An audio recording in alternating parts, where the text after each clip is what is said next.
నేను ఈరోజు మీకు రెజిన్ ఆర్ట్ ఫోటో ఫ్రేమ్ ఎలా చేయాలో చూపిస్తాను. నేను మా అక్క కొడుకు కోసం ఈ ఫోటో ఫ్రేమ్ చేస్తున్నా. ఫస్ట్ మీకు నచ్చిన మౌల్డ్ ఏ షేప్ కావాలంటే ఆ షేప్ తీసుకోండి.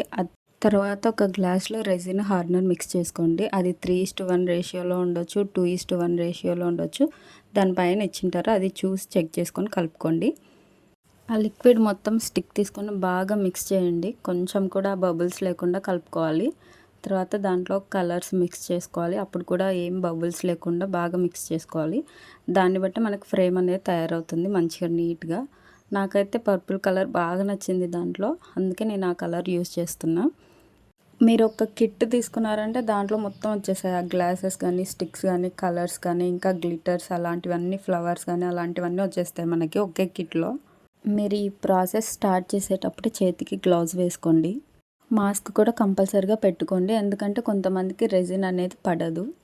నేనైతే ఇప్పుడు కలర్ మిక్స్ చేస్తున్నా. అది మాత్రం బాగా కలపాలి. 5 to 10 minutes వరకు కలపండి బాగా. ఎందుకంటే బబుల్స్ ఉంటే మనకి ఫోటో ఫ్రేమ్లో కూడా అవి అలాగే కనిపించేస్తాయి.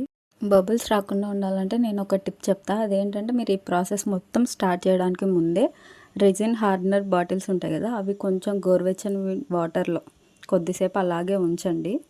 ఒక 2 minutes తర్వాత తీసేసి మన ప్రాసెస్ స్టార్ట్ చేయండి.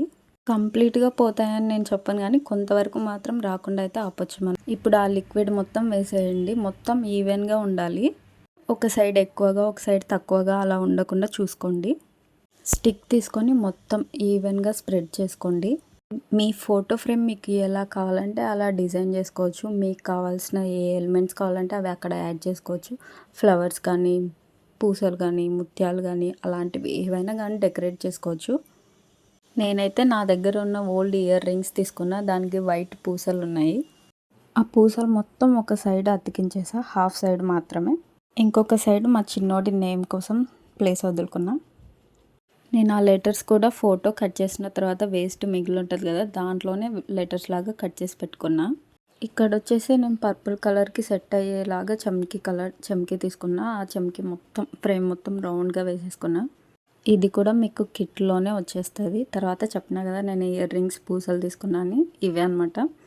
ఇవి ఫ్రేమ్కి హాఫ్ సైడ్ కొంచెం కొంచెం గ్యాప్ ఇచ్చి పెట్టిన. ఇంకొక సైడ్ నేమ్ వస్తుంది. ఇలా అంతా మనకు కావాల్సినట్టు డెకరేట్ చేసుకున్న తర్వాత దానిపైన ఏం డస్ట్ పడకుండా ఏదైనా కవర్ చేసి 48 hours దాన్ని పక్క పెట్టేసేయండి. మొత్తం ఆరిపోవాలి అది. 2 days తర్వాత ఇలా అవుతుంది. అప్పుడు మనం నెక్స్ట్ ప్రాసెస్ స్టార్ట్ చేయాలి. ఇప్పుడు మనకు కావాల్సిన నేమ్ కానీ, ఫోటో కానీ స్టిక్ చేసుకోవాలి. ఇవి మొత్తం సెట్ చేసుకొని పెట్టుకున్న తర్వాత మళ్ళీ రెజిన్ హార్డనర్ పైన వేసేయాలి. ఇది కంప్లీట్గా డ్రై అవ్వడానికి మినిమం 24 hours పడుతుంది. ఫైనల్గా మా చిన్నోడి ఫోటో ఫ్రేమ్ ఇలా వచ్చింది.